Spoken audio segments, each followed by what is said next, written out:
When I first got into real estate, one of my very first listings was a home in a prestigious neighborhood. The house itself had never been updated, and the owner thought it was like Buckingham Palace. To top it off, he was a bit of an odd character. He demanded an open house the very first weekend it was up, which of course was no problem as I was brand new.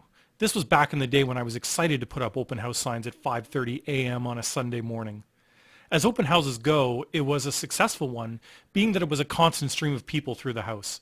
The bad part was the repeated feedback. The house was way overpriced for the amount of updates it needed. I had not yet in my career had to relay not just one negative comment, let alone 30 negative remarks. My heart was pounding after the open house. How was I going to report this back to him? Do I tell him no one gave me feedback? Do I say a couple of people said that it needed a few updates and the rest of the home was awesome? I was clearly overthinking it. I paced when I got home as to what to do. This was my first ever open house. I clearly let him set the price for the house, and I didn't want to get fired. My phone rings and my heart is beating out of my chest. Here we go. How am I going to do this?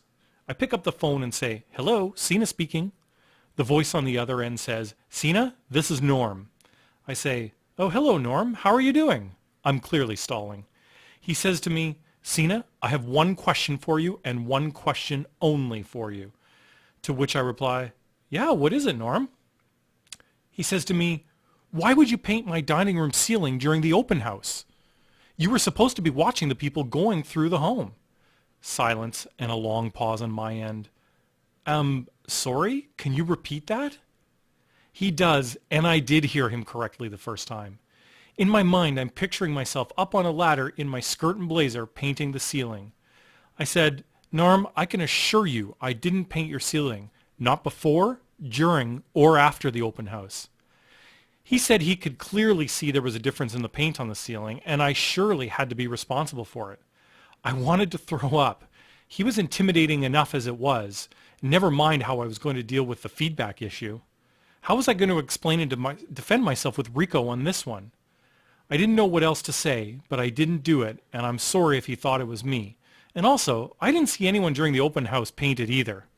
We both said goodbye and hung up the phone. He never asked me about the feedback for the house, though. He did call me 2 days later to apologize, though, and stated it must have been the sunlight shining in that day, made it look like it was two different colors. He was a weirdo for sure, that one, and boy was I happy when I finally did sell his house at a much lower price than asked. Ironically, it was to somebody that had come through the open house that day. Hey, I wonder if they painted the ceiling in the dining room.